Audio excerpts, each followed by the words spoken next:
देश की आर्थिक राजधानी मुंबई से शेयर बाजार की हर खबर लाइव CNBC आवाज न्यूज सेंटर से।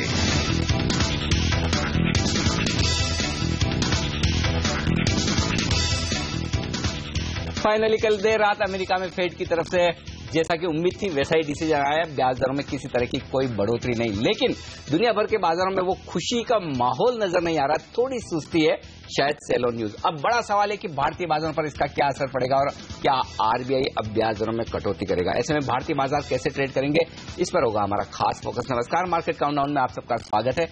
मैं हूं अनिल सिंह। नमस्कार, और मैं हूं हेमंत घई। जी हां, कल हमने देखा था FOMC की बैठक के बाद एक समय ऐसा भी था जब 160 अंक की बढ़त डाउ में देखने को मिली थी, लेकिन उसके बाद हमने देखा कि गिरावट के साथ US के मार्केट्स बंद हुए हैं। 65 अंक की गिरावट, अगर US का चार्ट हाजिर करें, भाव हाजिर करें, तो आप देखेंगे जी हां 65 अंक की गिरावट के साथ यहां पर क्लोजिंग हुई है। डेज हाई से करीब 225 पॉइंट की गिरावट डाउ में देखने को मिली है। SGX निफ्टी कल FOMC की बैठक शुरू होने से पहले 50 अंक ऊपर था और ऊपर है अभी, लेकिन 35 अंक ही ऊपर है।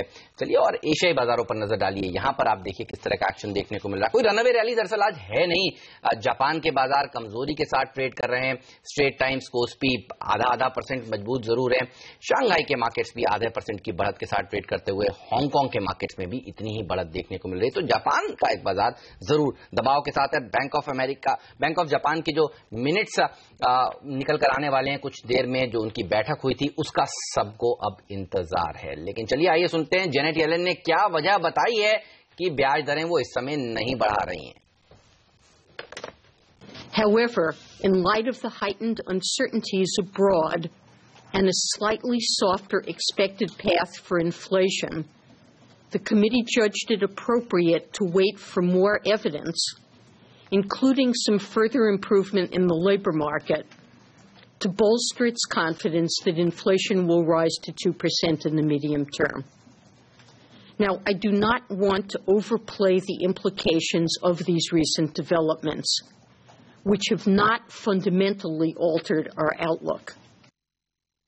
You can see from the SEP projections that most participants continue to think that economic conditions will call for or make appropriate an increase in the federal funds rate by the end of this year. Committee can make a decision to move to change our target for the federal funds rate. That certainly includes October. चलिए, तो साफ तौर पर global markets को लेकर चिंतित हैं Janet Yellen. अब देखना होगा कि अक्टूबर में ब्याज दरें बढ़ना शुरू होती हैं, दिसंबर में शुरू होती हैं, या इस साल नहीं अगले साल से शुरुआत होती है ब्याज दरें बढ़ने की। तो एक तरह से अनिल एक बड़ा इवेंट हमारे पीछे है, लेकिन अनसर्टेनिटी छोड़ के गया है ये इवेंट। यू नेवर नो कब फिर से ब्याज दरें बढ़े। बिल्कुल, और शायद जहां हम थे वहीं पहुंच गए एक्चुअली। बस थोड़ी सी क्लैरिटी अब फिर से ये आ रही कि दिसंबर में ब्याज दरें बढ़ेगी, उसकी संभावना ज्यादा है। ठीक उसी तरह जिस तरह से पहले लगभग आम राय बन चुकी थी कि सितंबर में बढ़ेगी, और अगस्त के महीने तक ये लोग मानकर चल रहे थे कि सितंबर में बढ़नी, लेकिन जिस तरह से चीन की सिचुएशन बदली और 15 दिनों में पूरी तरह से ग्लोबल मार्केट्स का माहौल बन गया, और फेड एक तरह से ये अच्छी बात है कि अकोमोडेटिव है, ये मानकर चल रहा है कि जिस तरह की चिंताएं उसे देखकर बहुत जल्दबाजी नहीं करनी चाहिए, ये एक अच्छा संकेत है। लेकिन इस उम्मीद में बाजार काफी कुछ चल भी चुके थे। अब जो दिख रहा है वो साफ तौर पर ये दिख रहा है कि फेड जॉब डेटा को लेकर कॉन्फिडेंट है, इन्फ्लेशन को लेकर कॉन्फिडेंट नहीं है। इन्फ्लेशन जो 2% तक ले जाना चाहते हैं उसमें काफी मेहनत लगेगी, खासतौर से तब जबकि चीन से जापान से जो मंदी के संकेत आ रहे हैं। ऐसी सिचुएशन में अमेरिका के लिए इन्फ्लेशन को ऊपर ले जाना बहुत मुश्किल काम है, और ये सबसे बड़ी दिक्कत अब फेड के लिए बनती जा रही है। तो ऐसी सिचुएशन में फेड डेटा को देखेगा अब इन्फ्लेशन के।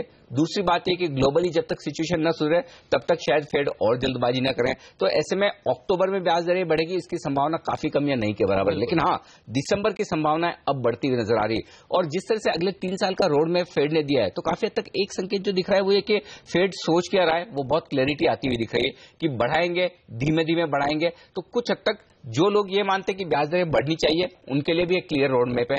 जो लोग ये मानते कि ग्लोबल डेटा को देखकर और दुनिया भर के आर्थिक हालात को देखकर ब्याज दरें नहीं बढ़नी चाहिए, उन्हें भी फेड ने सेटिस्फाई किया है। तो बैलेंसिंग एक्ट का काम फेड ने किया, लेकिन इस बैलेंसिंग एक्ट के चक्कर में हम वहीं के वहीं पहुंच गए जहां थे। तो कोई क्लैरिटी अभी तक दुनिया भर के बाजारों में। रॉयटर्स ने एक पोल कराया कल इन स्टेटमेंट्स के बाद, और उनका भी यही मानना है कि शायद दिसंबर में ब्याज दरें बढ़ती हुई नजर आए। लेकिन अनिल, क्या आप क्रिसमस पर इस तरह का काम अनिल करेंगे? ये एक अलग सवाल है और एक अलग चर्चा है जो अब शुरू हो चुकी है। लेकिन भारतीय बाजारों में आज किस तरह का एक्शन देखने को मिलेगा, ये बताइए। 4 ट्रेडिंग सेशंस बचे हैं, देखा जाए तो एक्सपायरी के लिए अगले हफ्ते बृहस्पतिवार को एक्सपायरी, हफ्ते का आखिरी कारोबारी सेशन है। बढ़त के साथ खुलेंगे जरूर शायद, लेकिन क्या सस्टेन कर पाएंगे? ये फेड का पूरा मूड आपको उस तरह से पढ़ना है जैसा आपका मूड है। अगर आप तेजी का मूड है रखते हैं तो आपके लिए तेजी वाली बहुत सारी चीजें हैं, मंदी का मूड रखते हैं तो मंदी वाली चीजें भी है। तेजी वाली चीजें क्या है? आपके लिए फेड हाइक टल गई। अब आपके लिए आरबीआई के लिए बड़ा आसान है कि कम से कम 1/4% की ब्याज दरें कम कर दें 29 सितंबर को, या फिर बहुत ज्यादा उत्साहित लोग वो आज के बारे में ही सोचने लग जाएं कि फेड आरबीआई को क्यों 29 सितंबर तक इंतजार करना चाहिए। तो आपके लिए दूसरा पॉजिटिव ये है। तीसरा पॉजिटिव ये है कि फेड को दुनिया भर की चिंता है।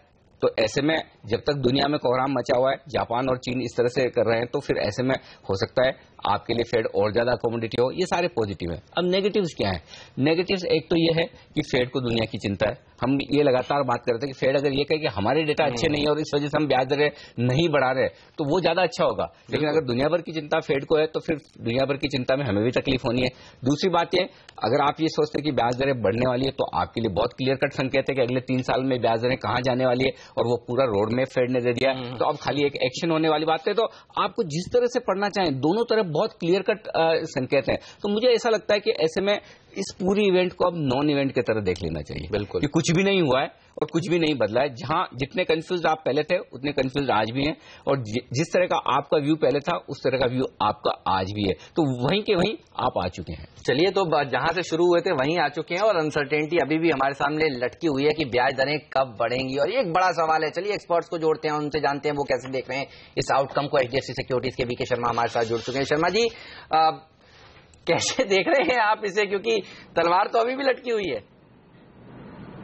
जी, और तलवार न सिर्फ लटकी हुई है बल्कि थोड़ी और पैनी हो गई है।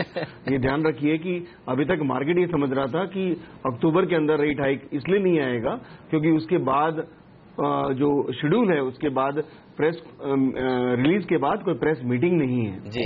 तो मीटिंग आवश्यकता, ये प्रेस मीटिंग आवश्यकता होती है समझाने के लिए कि फेड ने अगर हाइक किया है तो क्यों किया है। तो उस दृष्टि से ये बिल्कुल साफ कर दिया जेएलएन ने कि भैया ऑल्दो हमने प्लान नहीं किया है, पर आवश्यकता पड़ेगी तो हम आपको इतना एडुकेट समय देंगे कि आप हमारी कॉन्फ्रेंस में आ सके। तो ये कह रहे हैं कि अक्टूबर में भी हाइक पॉसिबल है, दिसंबर में भी हाइक तो पहले से मार्केट सोच रहा था, और ये उन्होंने फिर दोहराया है कि majority of the people think कि दिसंबर हाइक इज अ पॉसिबिलिटी। मेरा ये मानना है कि फेड की जो टोन है वो पहले से हॉकिश हो गई है, लेकिन इसके लिए अंदरून हमारे लिए क्या टेक अवे है? हमारे लिए टेक अवे इसका काफी अच्छा है इस पर्सपेक्टिव से, क्योंकि इसके अंदर एक जो चीज कही नहीं गई है उसको आप देखिए। उन्होंने ये बोला था कि डिस्कस किया है फेड ने अपने इंटरनली एफओएमसी ने कि क्या हम इन नेगेटिव इंटरेस्ट रेट्स लाने की संभावना रहेगी, तो ये भी एक संभावना है। ऑल्दो जेनेट ने बोला कि ये बहुत हमने सीरियसली इसको कंसिडर नहीं किया है। द फैक्ट कि वो सोच रहे हैं gives you an indication RBI के पास एल्बो रूम ही नहीं है बल्कि आर्म लेग और दुनिया भर का रूम है टू कट रेट्स। तो ये जो पर्सपेक्टिव है ये शॉर्ट टर्म के लिए अच्छा है, बट मार्केट अगर कल को आरबीआई रेट कट करता है तो उसके अंदर भी सेल ऑफ करे, ऐसा मुझे लगता है। तो फिलहाल थोड़ी यहां से सुधार की आवश्यकता, लेकिन वो आरबीआई के एक्शन के बाद मेरे ख्याल से उस वक्त आपको बेचना चाहिए, फिलहाल नहीं बेचना चाहिए। ऑलराइट, चलिए वक्त है फिलहाल एक छोटे से ब्रेक का। हमने देखा था बुधवार को 250 पॉइंट की बढ़त सेंसेक्स में देखने को मिली थी। आज किस तरह से खुल सकते हैं बाजार और क्या रणनीति बनानी चाहिए, इस सब पर बात करेंगे ब्रेक के बाद।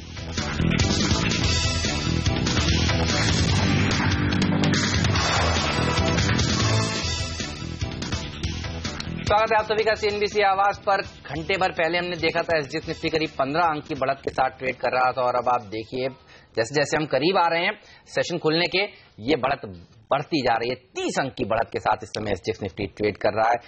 बड़ा सवाल यही कि आज भारतीय बाजार खुलेंगे कैसे और उसके बाद आपको किस तरह की रणनीति बनानी चाहिए। अब क्या लगता है, मजबूती के साथ खुल जरूर जाएंगे इमर्जिंग मार्केट्स के लिए? देखा जाए तो रिलीफ की बात है। बिल्कुल, इसमें कोई डाउट नहीं है। अगर नटशेल में देखें तो पॉजिटिव ज्यादा है बजाय नेगेटिव के, क्योंकि एक बार हाइक रुक गई तो हमारे लिए कंफर्ट है कि हम ब्याज दरों में कटौती होते हुए देखें RBI की तरफ से, और वो भारतीय बाजारों के लिए बड़ा ट्रिगर है।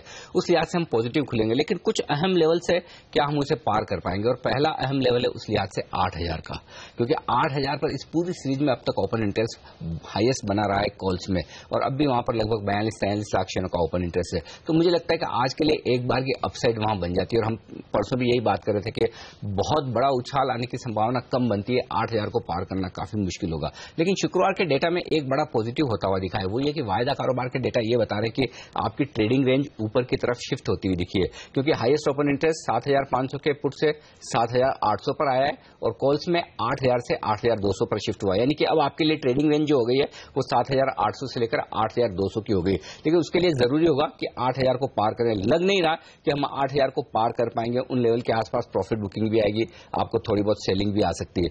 डाउन साइड रिस्क कितनी हो सकती है? इंट्राडे ट्रेडर्स के लिए 7850 स्टॉप लॉस का काम करेगा, और पोजिशनल ट्रेडर्स के लिए 7800। तो 7800 को तोड़ने की जल्दबाजी में बाजार नहीं है, और 8000 का लेवल आज के लिए डिसाइडिंग फैक्टर है। अगर आप 8000 के ऊपर हैं तो ये मानकर चलें आप तेजी का बाजार देख रहे हैं, और 8000 के नीचे बने रहें, चाहे फिर आप 50 पॉइंट ऊपर भी हो, तब भी ये मानकर चलें कि बाजार में तेजी नहीं है, बल्कि प्रॉफिट बुकिंग और थोड़ी सी पोजीशन हल्की होती हुई दिख रही है। पूरी संभावना अब भी है कि FIs की तरफ से ऊपर के लेवल पर आपको बिकवाली का रुझान बरकरार रहेगा। तो ऐसे में एक्सट्रीम तेजी के मूड में या एक्सट्रीम मंदी के मूड में आना थोड़ा सा गलत होगा। वोलेटाइल ट्रेडिंग सेशन रह सकता है, आपको दोनों तरफ उतार चढ़ाव के बीच कारोबार होते हुए दिख सकता है। तो ऐसे में 8000 के जैसे जैसे नजदीक पहुंचे थोड़ी बहुत प्रॉफिट बुकिंग करें, और लोअर लेवल्स का इंतजार करें खरीदारी करने के लिए, और तब आपका 7850 आज के लिए स्टॉप लॉस होना चाहिए। शर्मा जी, एक बड़ा इवेंट तो निकल गया, लेकिन अब ग्रीस के इलेक्शंस जो कल रविवार को आउटकम जिसका निकल कर आने वाला है उस पर नजर है, और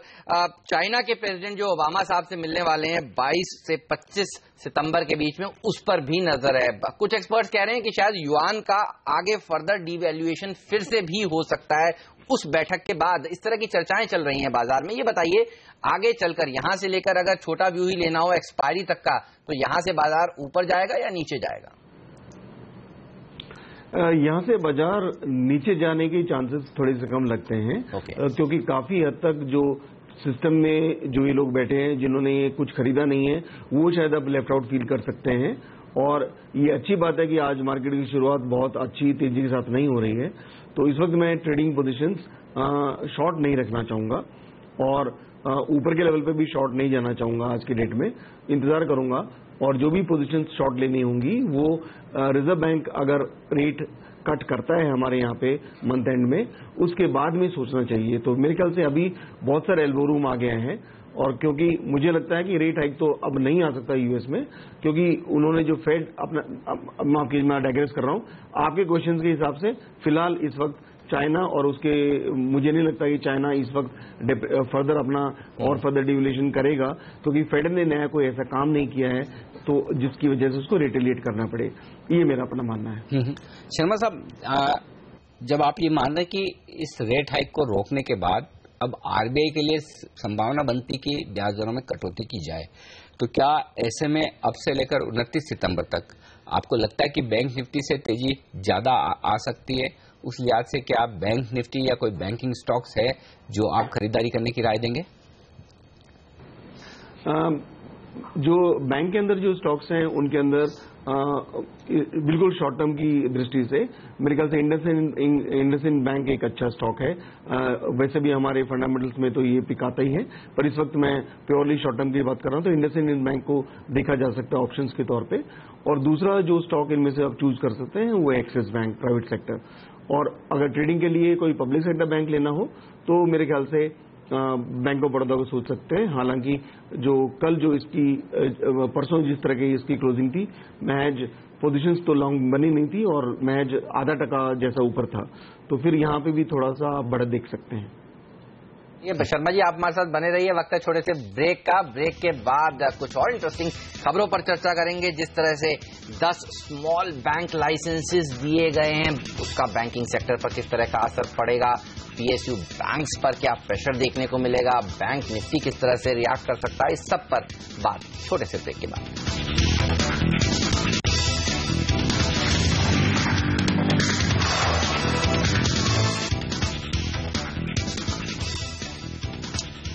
तो फेड की अहम बैठक के बाद आज भारतीय बाजारों का प्रदर्शन कैसा रहेगा, खासतौर से तब जबकि एशियाई बाजारों में मामूली सी तेजी का माहौल है। एसजेक्स निफ्टी देखिए 30 अंक ऊपर इस वक्त आपको नजर आएगा। शंघाई के बाजार 0.5% नीचे, निक्के अपनी दिक्कतों की वजह से 1.25% नीचे और बाकी बाजारों में आधा % के आसपास की तेजी। तो कोई खास बड़ा उत्साह नजर आ नहीं रहा फेड की अहम बैठक के बाद, और जिसमें कि बाजार की उम्मीदों के मुताबिक फेड ने डिसीजन दिया कि ये ब्याज दरें नहीं बढ़ाएंगे। लेकिन शायद बाजार पहले एक अच्छी तेजी दिखा चुके थे, उम्मीद कर चुके थे कि ऐसा कुछ होगा नहीं जो बाजार को डिस्टर्ब करे, और उस लिहाज से बाजारों का रिएक्शन बड़ा शांत सा होता हुआ दिख रहा है। HDFC सिक्योरिटीज के वीके शर्मा साहब हमारे साथ हैं और ग्लोबल मार्केट्स पर बड़ी पैनी नजर रखते हैं। हिंदुस्तान के बाजारों पर तो गहरी पकड़ है ही। शर्मा साहब, ऐसे में अब ये बताएं कि क्या ये मानकर चलना ठीक है कि फेड के लिए अब दिसंबर में ब्याज दरें बढ़ाना लगभग तय हो चुका है और अब से लेकर दिसंबर तक फिर दुनिया भर के बाजार, भारतीय बाजार अपने आप को उस तरह से एडजस्ट करते हुए दिखेंगे? और दूसरा सवाल एफआईएस के फ्लोज को लेकर है। फिर ऐसे में क्या ये समझना ठीक है कि अब से लेकर दिसंबर तक आप एफआईएस की फिर से खरीदारी लौटने की उम्मीद नहीं करेंगे? जी, पहले सीधी बात इस बात पे मुद्दे पे करते हैं। मार्केट का ये सोचना, हालांकि अक्टूबर भी बोला है उन्होंने कि संभावनाएं हैं, दिसंबर में तो संभावनाएं हैं ही, और करीब 40% चांसेस हैं इस बात के कि दिसंबर में हाइक आए। मेरा अपना मानना है कि ये भी संभव नहीं हो पाएगा, क्योंकि ग्लोबली हम एक स्लो डाउन फेज के अंदर हैं। वर्ल्ड की नंबर 2 इकोनॉमी चीन तो प्रॉब्लम में देख ही रहे हैं, जापान को भी फर्दर डाउनग्रेड किया गया है, और वहां पे जो कुछ उसके पास ड्राई गन पाउडर बचा नहीं है, जो कुछ था सब झोंक दिया है इन्फ्लेशन को लाने में, और इन्फ्लेशन वो लोग नहीं ला पाए हैं। जब फैक्ट कि यूएस ने ये डिस्कस भी किया है नेगेटिव इंटरेस्ट रेट्स का, वो इस बात का इंडिकेशन है कि अपना डेटा यूएस का जो अभी तक अच्छा है, ये आगे चल के उतना अच्छा नहीं रहेगा, और ये ध्यान रखा जाना चाहिए कि दिसंबर की मीटिंग के पहले सितंबर की इकोनॉमी के इनके पास डेटा रहेगा, और उस इकोनॉमी के अंदर ये जो अभी जो अपग्रेड हुआ है करंट जो जून क्वार्टर का, उसके अंदर अपग्रेड इन्वेंट्री के ऊपर बेसिस पे हुआ था। 2.3 से जो इन्वेंट्री बढ़ी तो जीडीपी का ग्रोथ रेट 2.3 से बढ़ के 3.2% आ गया था। वो अब इस क्वार्टर में नहीं मिलेगा उनको, तो वो माइनस होगा 3.2 में से, प्लस की सवाल ही नहीं उठता। और अपने हिसाब से मेरे ख्याल से जो ग्लो डाउन है, भले चीन को आप भूल जाइए, डेटा उसका खराब आता है और उसको कोई विश्वास भी नहीं करता, लेकिन कोरिया डाउन ट्रेंड में है, ताइवान डाउन ट्रेंड में है, पिछले 6 महीने से लगातार इंपोर्ट और एक्सपोर्ट दोनों गिर रहे हैं। तो ये कि स्थिति ऐसी है जो डोमेस्टिक ग्लोबली हमको स्लो डाउन की तरफ लेके जा रही है। तो ऐसे वक्त में अगर ग्लोबल सेंट्रल बैंक्स मिलजुल के कुछ काम करते हैं या ऐसे कदम उठाते हैं तो उसको आप फाइट नहीं कर पाएंगे। लेकिन मेरे हिसाब से इंटरेस्ट रेट हाइक मैं नहीं समझता कि दिसंबर के अंदर यूएस में पॉसिबल है। आगे तो ये सोचना चाहिए कि कहीं और रेट कम न हो जाए। राइट, आप चलिए, शुक्रिया शर्मा साहब समय निकालने के लिए और आज अपनी राय हमसे शेयर करने के लिए। और इमर्जिंग मार्केट कैपिटल के सेठ आर फ्रीमैन ने अमेरिकी फेडरल रिजर्व के फैसले को उभरते बाजारों के लिए काफी फायदेमंद खबर बताया। ये सुनते हैं। One of the problems is if they raise rates and it causes the economy to slow down a little bit, it's very disconcerting, and they lose credibility if they need to reduce rates again. And that has actually happened in many other countries over the last couple of years. So they're probably very sensitive in making an adjustment, too early. And since we don't have much inflation, in a way, there's no fundamental reason why they have a sense of urgency to do it now. This is positive. I think this will be very positive going through the end of the year.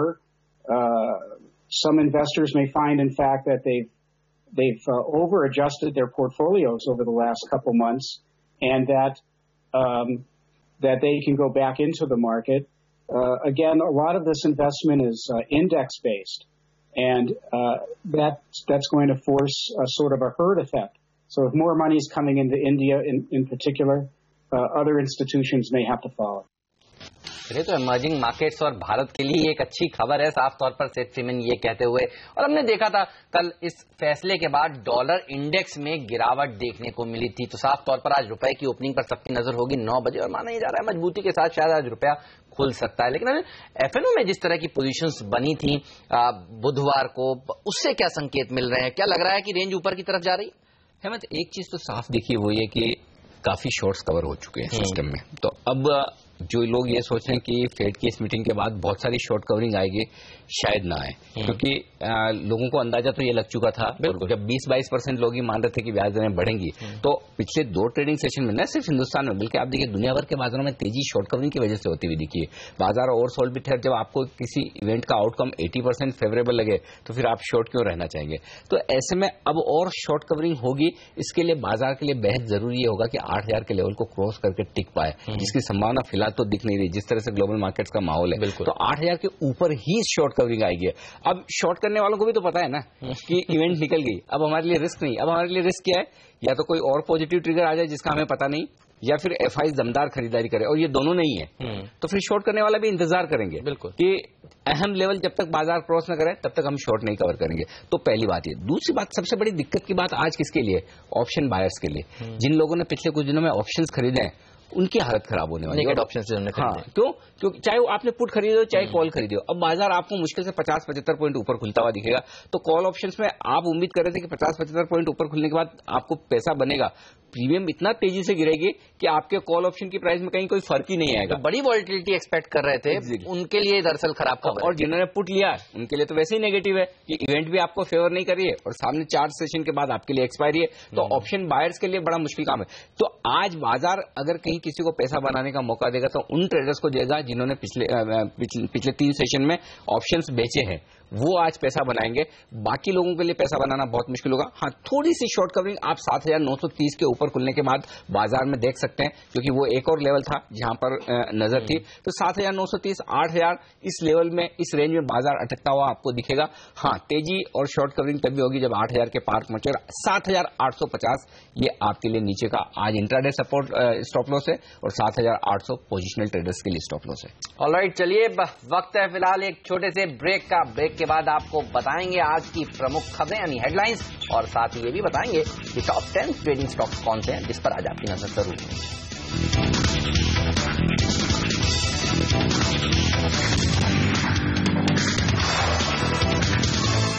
और आगे बढ़ने से पहले नजर डालते हैं इस वक्त की हेडलाइंस पर। Significant economic and financial interconnections between the United States and the rest of the world. The situation abroad bears close watching. Global growth की टेंशन के चलते फेड ने नहीं बढ़ाई ब्याज दरें। फेड चेयरमैन जेनेट येलेन ने कहा इकोनॉमी की हालत सुधरी तो साल के अंत तक बढ़ाएंगे ब्याज दरें। महंगाई दर के 2% से ऊपर जाने का भी इंतजार। हमारे मार्केट्स के लिए पॉजिटिव है, अच्छी तरह से 8100, 8150 की तरफ जा सकता है। बाजार के दिग्गजों ने अमेरिकी फेडरल रिजर्व के फैसले को भारतीय बाजारों के लिए बताया फायदेमंद। कहा आरबीआई के सामने अब ब्याज दरें घटाने का अच्छा मौका। अमेरिकी फेडरल रिजर्व के फैसले के बाद अमेरिकी बाजारों में मिला जुला कारोबार। एशियाई बाजारों से भी मिले जुले संकेत। जापान का बाजार निक्के 1% से ज्यादा फिसला।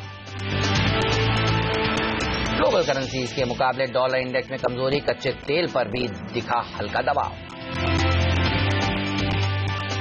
और अमेरिका में ब्याज दरें नहीं बढ़ने से भारतीय बाजारों को मिलेगी कितनी राहत? देखिए बाजार के दिग्गजों के साथ सटीक विश्लेषण सिर्फ सीएनबीसी आवाज पर आज दिन भर। चलिए, तो टॉप हेडलाइंस, लेकिन टॉप 10 ट्रेडिंग स्टॉक्स कौन से हैं जिस पर आज आपकी नजर होनी चाहिए? सोनम मेहता, नियति बोरा और पूजा त्रिपाठी हमारे साथ जुड़ चुकी हैं जो बताएंगी आज खबरों वाले शेयर कौन से हैं। शुरुआत नियति आपके साथ, बताइए कहां पर नजर है? टाटा मोटर्स में आज एक बड़ी ब्लॉक डील होने वाली है। टाटा स्टील जो कि इसमें 5.5% की हिस्सेदारी रखता है, आज करीब 1.5% के आसपास अपना हिस्सा बेचेगा। $19 करोड़ के यहाँ पे शेयर बेचे जाएंगे और ये पूरा जो सौदा होगा वो ब्लॉक डील के जरिए होगा। 324 से 338 रुपए प्रति शेयर पर ये भाव पर ये ब्लॉक डील करेंगे और 4% के आसपास का ये करंट मार्केट प्राइस के डिस्काउंट पे ये सौदा होगा। लूपिन के काउंटर पर नजर, जहां पर कंपनी को यूएस एफडीए से अप्रूवल मिल गई है क्लेरिथोमाइसिन दवा के लिए जो बैक्टीरियल इन्फेक्शंस को ट्रीट करती है। पॉजिटिव कंपनी के लिए, जहां पर यूएस एफडीए से कंपनी के लिए अप्रूवल जबरदस्त आते हुए दिखाई दे रहे हैं। और इन्फोसिस का काउंटर आज आपके रडार पे होना चाहिए।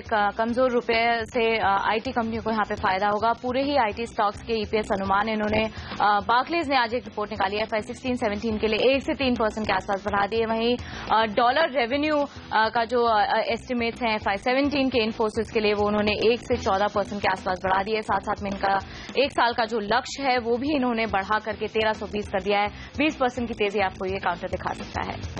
और आरबीआई ने स्मॉल बैंक लाइसेंस की घोषणा की है, जिसमें कि SKS micro finance, DHFL, IIFL holdings को लाइसेंस मिलने की उम्मीद थी, लेकिन यहाँ पर इनको कोई लाइसेंस नहीं मिला है और मीडियम टर्म में इन तमाम कंपनियों के कॉम्पिटिटिव एडवांटेज पर असर देखने को मिल सकता है। अल्ट्राटेक सीमेंट, यहाँ पर कंपनी को महाराष्ट्र प्लांट के लिए एनवायरमेंटल मिनिस्ट्री से मंजूरी मिल गई है। कंपनी इस प्लांट में एक्सपैंड करेगा और इसकी यहाँ पर कंपनी लगभग 250 करोड़ रुपए का निवेश करेगा।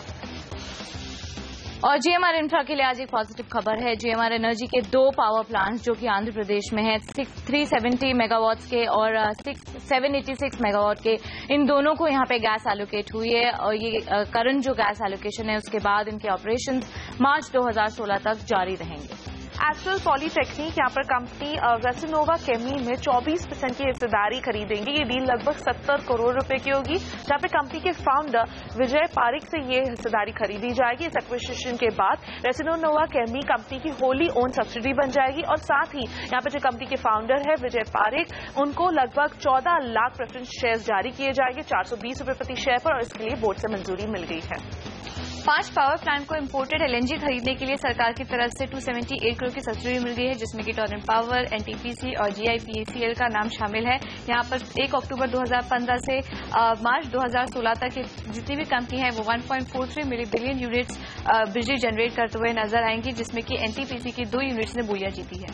कोल इंडिया, यहाँ पे OFS की प्रक्रिया आगे बढ़ती हुई, जहाँ पर सरकार कोल इंडिया के OFS के लिए आज लीगल एडवाइजर्स को सिलेक्ट करेंगे।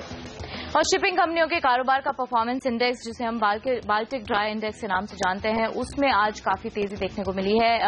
8.5% के आसपास एक उछाल देखने को मिला है। तो क्लियरली आज शिपिंग कंपनियां आज एक पॉजिटिव अपटिक दिखा सकती हैं।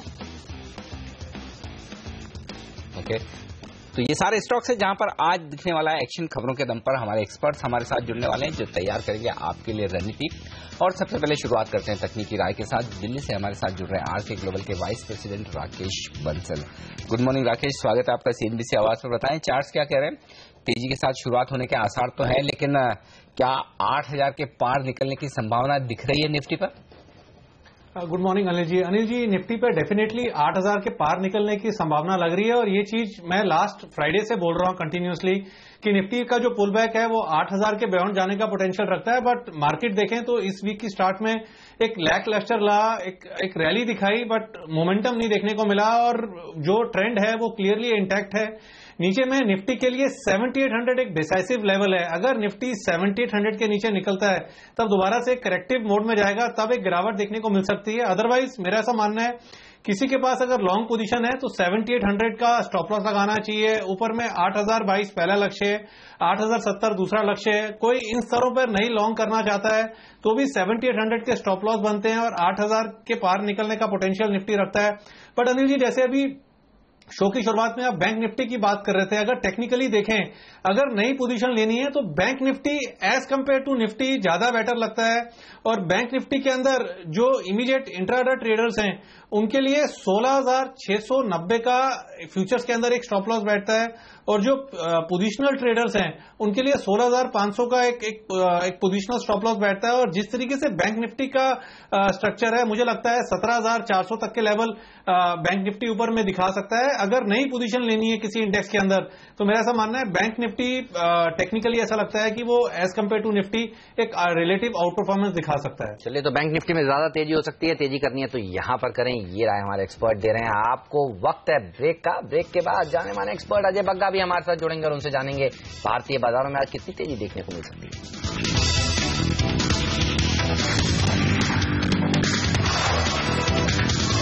हमारे एक्सपर्ट्स हमारे साथ जुड़ रहे हैं अजय बग्गा साहब, और फेड की इस पूरी बैठक पर उन्होंने बड़ी पैनी नजर बनाकर रखी है। कल रात को भी हम आपसे बात कर रहे थे फेड की मीटिंग के तुरंत बाद, और आपका व्यू यही था कि काफी अच्छा रहा ये हमारे बाजारों के लिए। कैसे देख रहे हैं आप इस मीटिंग के पूरे आउटकम को? जी देखिए, तो मुझे नहीं लगता इस साल में कुछ आएगा रेट हाइक, लग नहीं रहा है, क्योंकि चाइना का जो संकट उन्होंने दिसंबर में भी नहीं लग नहीं रहा है। तो चाहे मार्केट अभी भी डिस्काउंट करे बैठे हैं 50%, बट लगता नहीं है होगा।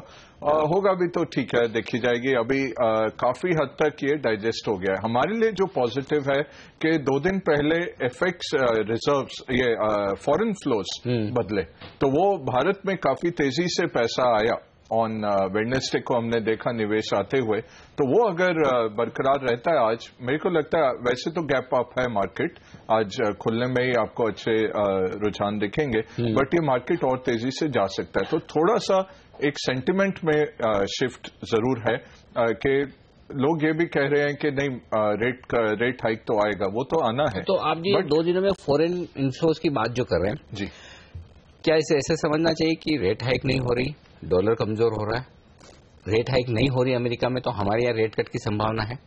बिल्कुल। उस लिहाज से बॉन्ड यील्ड्स गिरेंगे, तो एफआईज की तरफ से बॉन्ड मार्केट में पैसा लगाया जा रहा है, ये हो रहा है? बॉन्ड, कॉर्पोरेट बॉन्ड में नहीं आ रहा है, बट जीसेक में, गिल्ड्स में। अब गिल्ड्स में ये टाइम है अगर गवर्नमेंट इसको एक्सपैंड कर दे, क्योंकि लिमिट्स है, वो 600 करोड़ का ऑक्शन चल रहा है आजकल तो एनएससी में, बट ओवरऑल आप गिल्ड्स को एक्सपैंड कर दें। बट दूसरी बात है इक्विटी का फ्लोज रिवर्स हो रहा है, तो वेडनेसडे को हमने देखा काफी तेजी से फॉरेन, एंड ये आप देख सकते हैं लार्ज कैप जब बढ़ते हैं मिड कैप्स नहीं रैली कर रहे, वो स्ट्रेट दर्शा रहा है कि बड़े पोजीशंस जो दिग्गज फंड्स हैं वो उनका पैसा आ रहा है, क्योंकि वो लार्जली लार्ज कैप्स में रहते हैं। ये बताइए अब बगा साहब, क्योंकि ये एक बड़ा इवेंट था, वो हमारे सामने से ओवर हो गया है, अब यहां से बाजार, एक तो आरबीआई जैसा कि आपने कहा, इसके अलावा और कौन से इवेंट है जिस पर नजर होगी? अब देखिए इवेंट्स जो अहम रहेंगे कि अब विंटर सेशन में क्या हो सकता है। बिहार इलेक्शंस, आई थिंक 8 नवंबर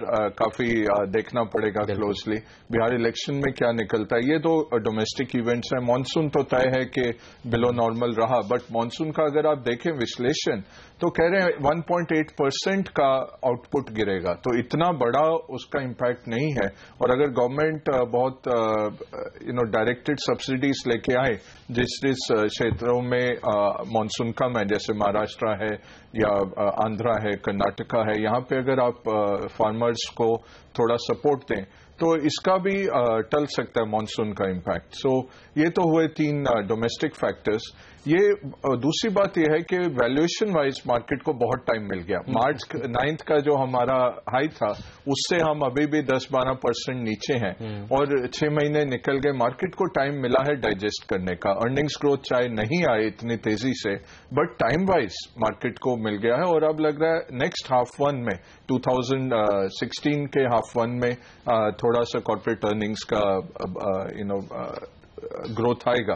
तो ये सब तो डोमेस्टिक फैक्टर्स हैं। ग्लोबल रहेगा कि अब अमेरिकी मार्केट यहां से कैसे चलता है। एक करेंसी वॉर एक अनडिक्लेयर्ड हो गई है कल से, क्योंकि सबसे बड़ा चीज फेड के दिमाग में यही था, हम रेट बढ़ाएंगे, यूएस डॉलर बढ़ेगा, हमारे एक्सपोर्ट्स गिरेंगे। उन्होंने कहा भी एक्सपोर्ट्स इंपैक्ट आ रहा है। तो ये करेंसी वॉर जारी है। अब चाइना क्या करता है, चाइना कुछ और डिप्रिसिएशन करेंगे क्या। आज येन स्ट्रेंथन हुआ है तो लगता है कि बैंक ऑफ जापान भी उतरेंगे आज, क्योंकि उनके लिए येन स्ट्रेंथन होना, जिस तरह से 1.5% निके गिरा, तो वो करेंसी वॉर अनडिक्लेयर्ड ऑन है। यूरोप तो जीत चुका है, क्योंकि अब यूरोप भी स्ट्रेंथन हो रहा है, 1.14 आ रहा है, वो जर्मनी को पसंद नहीं आएगा। तो हमें लगता है कि दिसंबर तक आप यूरोप में भी क्यूई का एक्सपेंशन देखेंगे। बड़ी तलवार मतलब करेंसी मार्केट में। और आपको लगता है कि एक बार और युआन का डिवैल्यूएशन हो सकता है? जी, क्या इसका डर है बाजार को? अभी डर है, क्योंकि चाइना का एक्सपोर्ट नहीं है उतना तेजी से जितना उनको चाहिए। उनकी फैक्ट्रियां खाली पड़ी हैं, उनको ये भेजना है बाहर माल।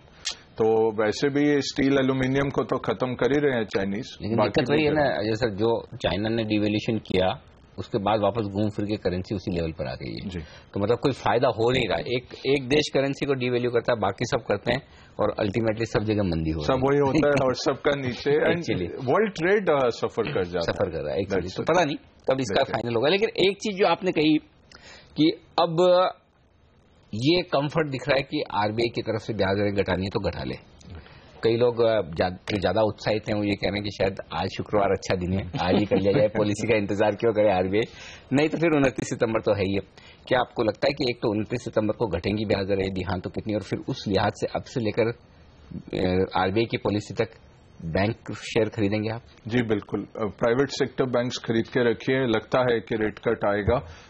मेरा भी कुछ प्रोबेबिलिटी है आज का, क्योंकि रघुराम राजन जी सोच के रखे हैं पूरा, और फेड का देख के ही, और पिछले 3 कट जो किए उसमें से 2 कट इन्होंने सरप्राइज कट किए थे इंटर पॉलिसी, तो हो सकता है कि आज या अगले हफ्ते भी वो कट कर दें।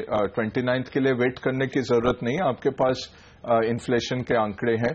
ओनली थिंग जो एक गलत बात है कि इन्फ्लेशन का बेस कम हो रहा है सितंबर ऑनवर्ड, सो इन्फ्लेशन बढ़ सकती है ईयर ऑन ईयर के तौर पे, क्योंकि सितंबर से दिसंबर का बेस कम था। अब ये है कि अगर वो अड़े रहते हैं कि हम इन्फ्लेशन ही देखेंगे, बाकी रुझान नहीं देखेंगे, तो नहीं काटेंगे, बट ब्रॉडर कॉन्सेंसस मार्केट यही लेके चल रहा है कि कटेंगे रेट्स। तो अच्छा टाइम है बैंक में, आप बैंक निफ्टी खरीदिए, प्राइवेट सेक्टर बैंक्स खरीद के बने रहिए, और आशा करिए कि 29 से पहले ही रेट आ जाइए। उम्मीद करें कि आरबीआई अब एक्शन में आए फेड की तरफ से कंफर्ट मिलने के बाद। फिलहाल 35 अंक ऊपर दिख रहा है एसजीएक्स 50, तेजी के साथ शुरुआत होने के पूरे आसार भारतीय बाजारों के लिए आज बनते हुए दिख रहे हैं। लेंगे एक ब्रेक, और ब्रेक के बाद फोकस होगा कुछ स्टॉक्स पर जहां पर आज एक्शन रहने वाला है। लेंगे राय हमारे एक्सपर्ट से इस ब्रेक के बाद।